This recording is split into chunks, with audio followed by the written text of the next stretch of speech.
भागवत महापुराण की जय हो। हरि ओम। मंगलम कौशलेन्द्राय महनीय गुणाब्धये चक्रवर्ती तनूजाय सार्वभौमाय मंगलम। चिदचिद्भ्यां विशिष्टाय शिष्टपक्ष सुरक्षणे सच्चिदानंदरूपाय राघवेन्द्राय मंगलम। नूतन जलधर रुचये गोपवधूटी दुकूल चौराय तस्मै कृष्णाय नमः। संसारमहीरुहस्य बीजाय बंशी विभूषित करा नवनीरदाभात् पीताम्बरादरुणबिम्बफलाधरोष्ठात् पूर्णेन्दुसुन्दरमुखादरविन्दनेत्रात् कृष्णात् परं किमपि तत्त्वमहं न जाने। भूतैर्महद्भिर्य इमा पुरो विभुर् निर्मायसेते यदि मूषु पूरुषः। भुङ्क्ते गुणान् षोडश षोडशात्मकः सोऽलङ्कृष्ट भगवान् वचांसि मे। योऽन्तः प्रविश्य मम वाचमिमां प्रसुप्तां सञ्जीवयत्यखिलशक्तिधरः स्वधाम्ना। अन्याश्च हस्तचरण श्रवणत्वगादीन् प्राणान्नमो भगवते पुरुषाय तुभ्यं। नारायणं नमस्कृत्य नरं चैव नरोत्तमं देवीं सरस्वतीं व्यासं ततो जयमुदीरयेत्। नीलाम्बरधरो राधा पीताम्बरधरो हरिः जीवने निधने नित्यं श्रीराधा कृष्णो गतिर्मम। ओद्यद्दिनेशकररञ्जितकञ्जवक्त्रं पिङ्गारुडाब्जनयनं नयनाभिरामं। सौवर्णवर्णवसनं रसनादिभूषं भक्तेषु कामदतरुं भज वायुसूनुम्।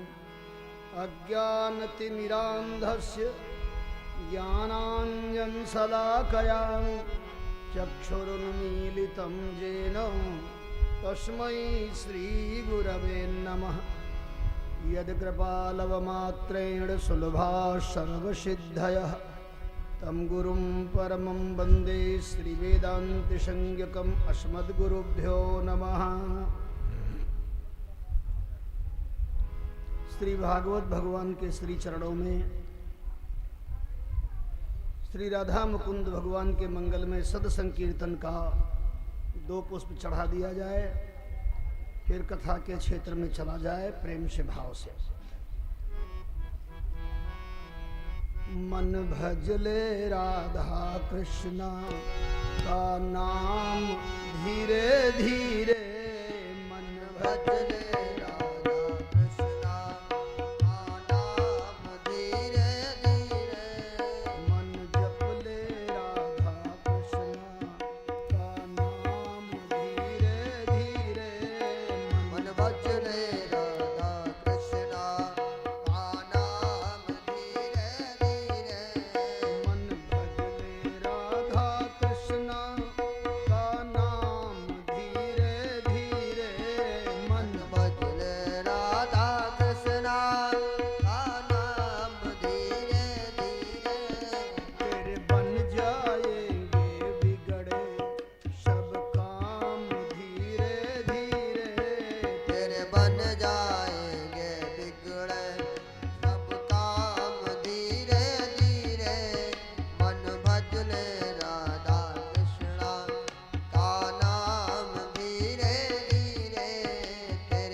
क्षण में मार गिराया। पापी को एक क्षण में मार गिराया। कर दे उन हरि की लीला में आराम धीरे धीरे। कर ले उन हरि के लीला में आराम धीरे धीरे। मन भज ले राधा कृष्णा का नाम धीरे धीरे। तेरे बन जाएंगे बिगड़े सब काम धीरे धीरे। मन भज ले राधा कृष्णा का नाम धीरे धीरे। तेरे बन जाएंगे बिगड़े सब काम धीरे धीरे।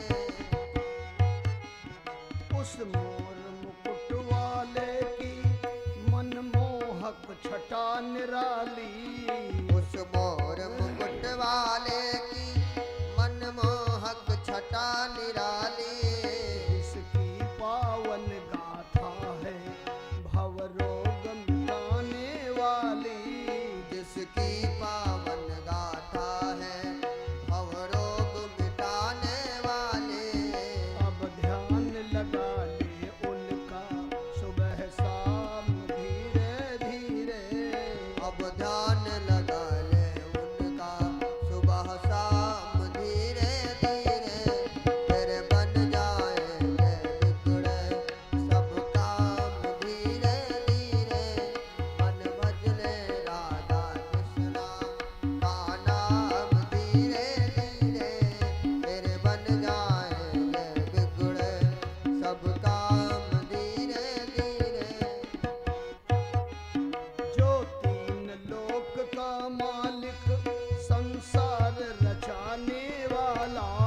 जो तीन लोक का मालिक संसार रचाने वाला। जो तीन लोक का मालिक संसार रचाने वाला। तीन लोक का मालिक संसार रचाने वाला।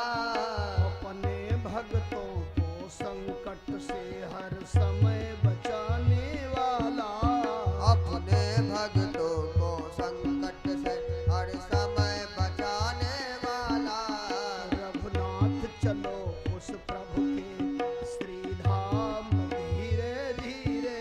ओ रघुनाथ चलो उस प्रभु के श्री धाम धीरे धीरे। मन भज ले राधा कृष्णा का नाम धीरे धीरे। तेरे बन जाएंगे बिगड़े सब काम धीरे धीरे। मन भज ले राधा कृष्णा का नाम धीरे धीरे। तेरे बन जाएंगे बिगड़े सब काम धीरे धीरे।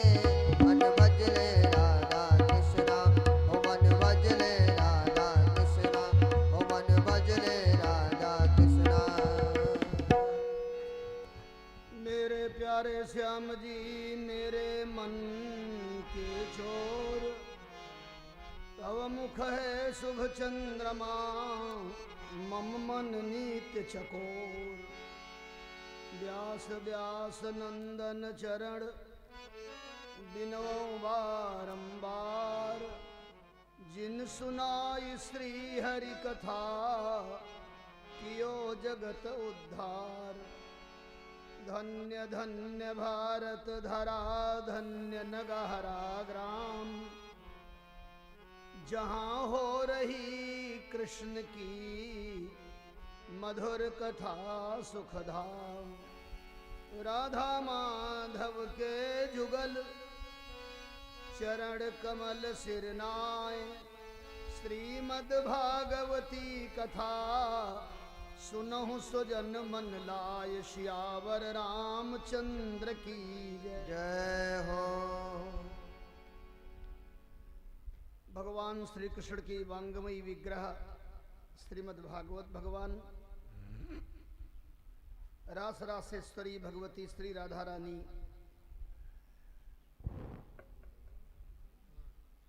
रासेश्वर नंदनंदन भगवान श्याम सुंदर श्री सीताराम जी महाराज, श्री हनुमान जी महाराज की करुणा कृपा से इस नगहरा ग्राम में श्रीमद् भागवत की मंगलमयी गाथा कई दिनों से चल रही है।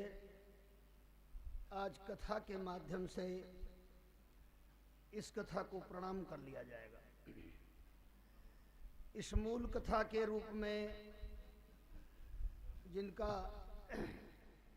हृदयोद्गार है, ऐसे श्रीमान श्री वशिष्ठ मुनि पांडे जी, श्री राम मुनि पांडे जी, श्री अनिरुद्ध मुनि पांडे जी और श्री अनिरुद्ध मुनि पांडे जी का ये घर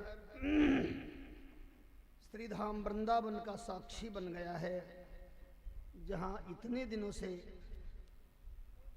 श्रीमद् भागवत को माध्यम बनाकर भगवत चर्चा हम सब लोग कहे और सुन रहे हैं। आपके पूर्वजों को हम धन्यवाद देते हैं कि इतना सुंदर सुंदर नाम रखा। इस संज्ञा से ही लगता है कि कितनी निष्ठा पूर्वजों की रही है भगवान के चरणों में। तो सीधे कथा के क्षेत्र में ही चला जाए, जहाँ ये कथा चल रही है। श्री परीक्षित जी महाराज के सामने श्री व्यासनंदन सुखदेव जी महाराज बैठे हैं। परीक्षित जी बार बार चरणों में प्रणाम करके कथा सुनते सुनते परीक्षित जी भूल गए हैं कि हमारी मृत्यु भी होगी। मृत्यु को भूल चुके हैं। और सुखदेव जी महाराज समस्त कथा सुनाने का परीक्षित को श्रेय देते हैं कि इनके माध्यम से सारे समाज को ये कथा मिल पाई। श्रीमद् भागवत मरण धर्मा ग्रंथ है।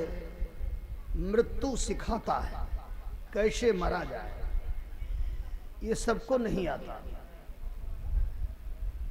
भगवान की लीला से परीक्षित को जोड़ दिए हैं। परीक्षित जी मरना भूल गए हैं, लीला में ही आनंद ले रहे हैं। और कल द्वारिकापुरी में भगवान श्री कृष्ण का भगवती रुक्मिणी के साथ मंगल में विवाह हुआ। गृहस्थाश्रम में प्रवेश भगवान ने किया। द्वारिकापुरी में बहुत आनंद आया। जहां तहां रुक्मिणी मंगल हो रहा है, नर नारी प्रमुदित हो रहे हैं। नर नारी मंगलमय गीत गाते गाते अघाते नहीं है। देवता भी वेश बदल बदल करके द्वारिकापुरी में पहुंच गए हैं और भगवान के विवाह का आनंद ले रहे हैं, वहीं रुके हैं। 2-3 साल बीता, भगवती रुक्मिणी ने गर्भ धारण किया। गृहस्थाश्रम का यही सुख है। जब संतान हो जाए घर में, तो देवी रुक्मिणी जो साक्षात लक्ष्मी हैं, उन्होंने गर्भ धारण किया और कुछ दिन के बाद एक सुंदर बालक उत्पन्न हुआ। बड़ी विचित्र कथा है। शौरी घर में ही बच्चा था, अभी बहुत दिन का नहीं था, 8 दिन का भी नहीं था कि हल्ला हो गया, शौरी घर से बच्चा गायब। भगवान तो सब जानते हैं, लेकिन वो मौन है। शंबरासुर नाम का एक राक्षस था। कभी उसने किसी से पूछ दिया हमारी मृत्यु कैसे होगी, तो उसको पता चला श्री कृष्ण और रुक्मिणी का जब विवाह होगा और इन दोनों के माध्यम से जो संतान उत्पन्न होगी, उसी से तुम मरोगे। तो प्रतीक्षा में था, उसको सूचना मिली तो सौरी घर से ही बच्चे को उठा लिया। मौत से प्रत्येक व्यक्ति डरता है। संत कहते हैं मां भय मृत्योर, मत डरो मृत्यु से। इसीलिए आपने कभी तीर्थों में संत साहित्य को पढ़ा होगा, तो जहां हम लोग अपना जन्मदिन मंगल मनाते हैं, वही महात्माओं के यहाँ मृत्यु का दिन मंगल में माना जाता है। अब तो संत लोग भी अपना जन्मदिन मनाने लगे, नहीं तो संतों के यहाँ जिस दिन साकेत वास होता था किसी महात्मा का, उसी दिन भंडारा होता था। प्रतिवर्ष आज भी है। उसको पुण्य तिथि कहा गया। मृत्यु के तिथि को पुण्य तिथि कहते हैं। संत कहते हैं मौत से ना डरो, लेकिन संबरासुर तो ले गया, बच्चे को फेंक दिया समुद्र में। एक मछली खा गई, मछली बाजार में बिकने गई, संबरासुर के रसोइया ने खरीदा। फिर वो मछली रसोई घर में पहुंच गई। जब लोगों ने पेट फाड़ा तो बालक निकला। बड़े आश्चर्य में पड़े तो नारद जी आए।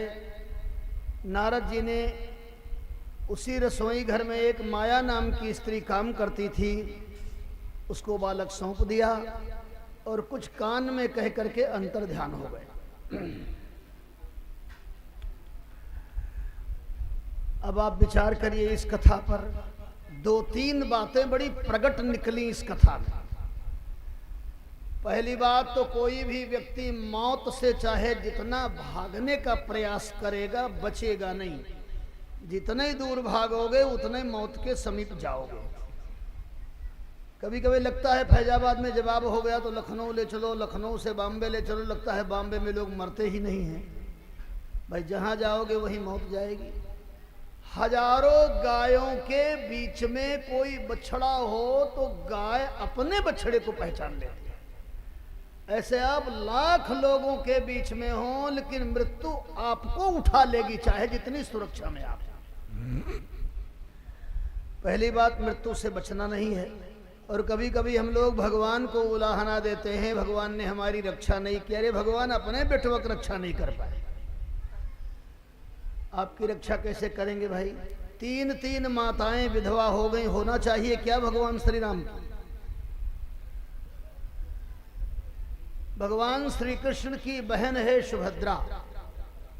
तो जब सुभद्रा का बेटा अभिमन्यु मारा गया तो किसी ने सुभद्रा से कहा, बहुत बाद में, सुभद्रा तुम तो भगवान कृष्ण की बहन हो। कहा हाँ।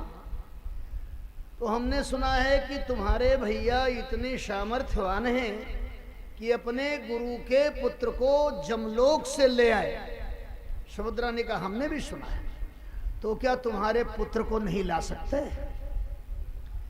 यदि वो गुरु के पुत्र को ला सकते हैं तो क्या भांजे को नहीं ला सकते? लेकिन वो तो श्री कृष्ण की बहन है, उनका उत्तर भी बड़ा अनोखा होगा।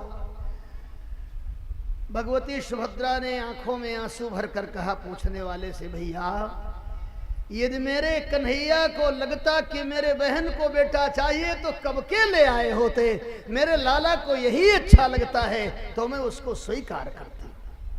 भगवान की इच्छा में इच्छा मिला देना ही वस्तुतः भक्ति है, विपरीत इच्छा में नहीं जाना। सुभद्रा ने उत्तर दे दिया, मेरे कृष्ण को यही अच्छा लगता है कि मैं बिना पुत्र के ही रहूं, तो वही करूं। धीरे धीरे वो बालक बढ़ने लगा, थोड़े दिन में सयाना हो गया। और जिस माया नाम की कन्या ने पाला, एक दिन उसके लक्षण कुछ अच्छे नहीं थे तो इनका नाम रखा गया उस समय प्रद्युम्न। तो उन्होंने कहा, देवी तुम हो कौन? आज तुम्हारे लक्षण अच्छे नहीं हैं। मातृभावम परित्यज्य कामिनी इव दृश्यते। तुम माँ जैसी नहीं, आप तो स्त्री जैसी तुम्हारी दृष्टि लग रही है। अरे कहा ठीक पहचाना आपने, हम आपकी स्त्री ही हूं।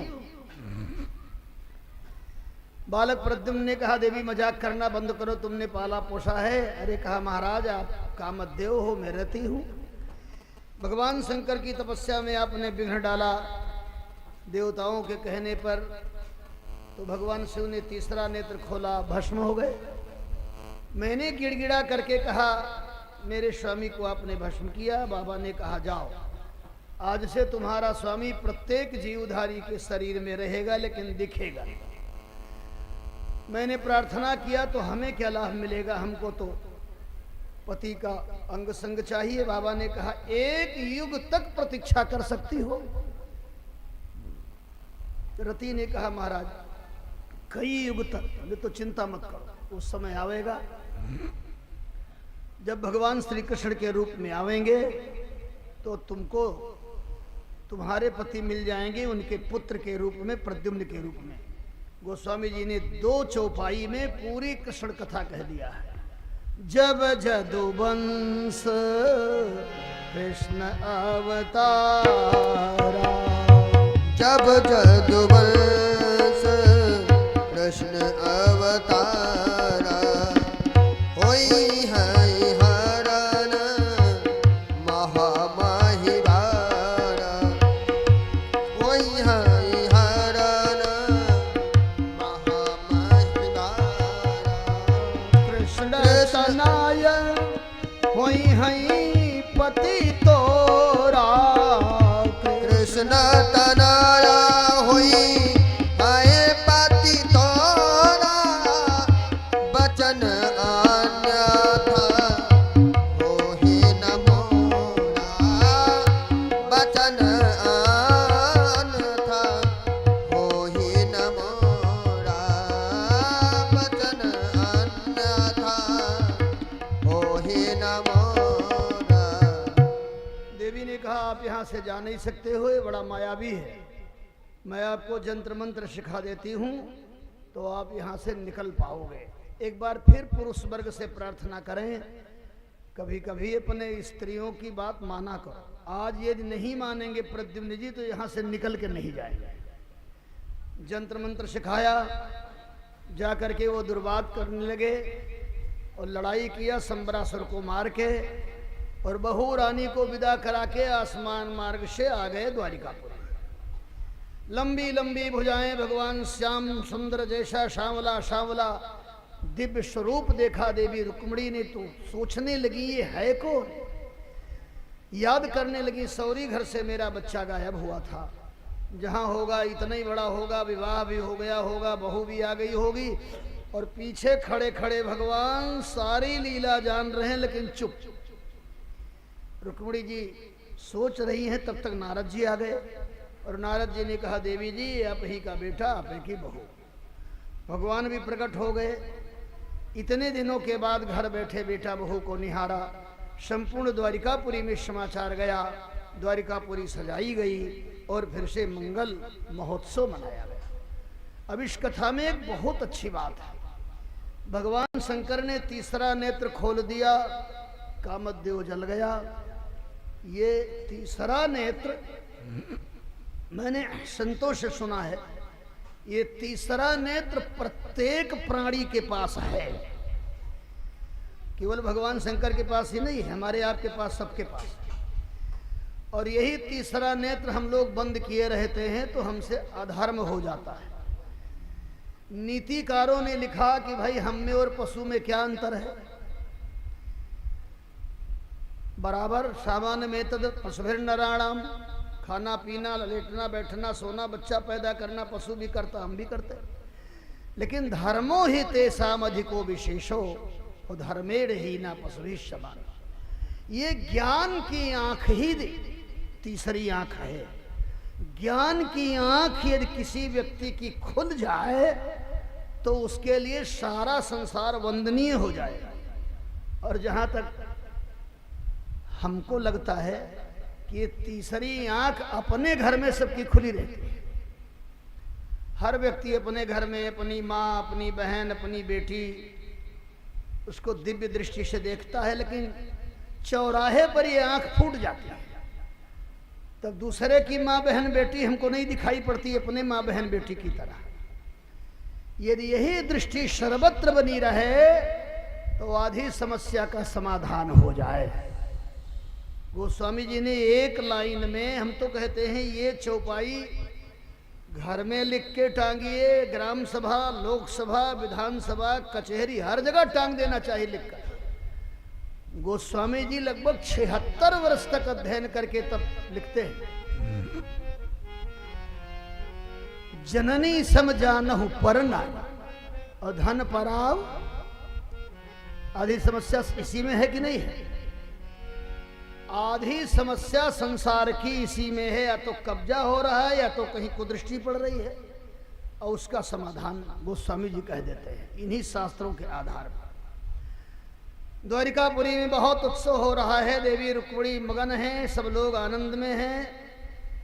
सुखदेव जी ने परीक्षित से कहा देखो परीक्षित, भगवान का बहुत विवाह हुआ, 16,108, अभी तो हमने एक सुनाया। परीक्षित ने कहा सब कैसे सुनाओगे? बोले कुछ अलग अलग सुना देंगे, कुछ इकट्ठे सुना देंगे। अच्छा महाराज बताओ, बोले वो लीला बिहारी है। हम अयोध्या वाले कहते हैं कि हमारे राम जी दूसरा विवाह कर नहीं सकते, हमारे राम जी एक पत्नी व्रत धरो, और हमारे श्याम सुंदर वृंदावन वाले एक को दुल्हन धरती पर छोड़ नहीं सकते। कितना विवाह हुआ, कैसे? बोले एक बार सत्राजीत नाम का राजा भगवान सूर्य की उपासना किया। भगवान सूर्य ने एक मणि दे दिया जिसका नाम था स्यमंतक मणि। उस मणि की विशेषता थी 8 भार सोना देती थी। एक दिन मणि पहन करके वो भगवान के दरबार में गया। लोग दौड़े दौड़े गए, प्रभु श्याम सुंदर द्वारिकाधीश, हाँ लगता है सूर्य भगवान आपसे मिलने आ रहे हैं। भगवान ने कहा सूर्य भगवान नहीं, सूर्य का भक्त है, आने दो। आ गया और ऐसे ऐसे मणि किया। भगवान ने कहा वाह भाई, ये मणि कहाँ से आई? उसने सारी कहानी बता दिया। ये मणि मैंने सूर्य से प्राप्त किया है। ये मणि जहाँ रहेगी वहाँ दुर्भिक्ष नहीं होगा। ये मणि जहाँ रहेगी वहाँ का राजा कभी पराजित नहीं होगा। और महाराज सबसे बड़ी विशेषता है ये मणि 8 बार सोना देती है। भगवान ने कहा वाह बहुत दिव्य है ये मणि, लेकिन एक सलाह मैं देता हूँ, इस मणि से जो सोना नित्य निकलेगा वो तुम्हारे घर भेज दिया जाएगा, लेकिन मणि यहाँ के राजा को दे दो। ये बात खराब लग गई। सोचने लगा कि मणि के प्रति लोभ आ गया है द्वारिकाधीश को। भगवान की दृष्टि ऐसी थी। क्यों कहा भगवान ने इस तरह से?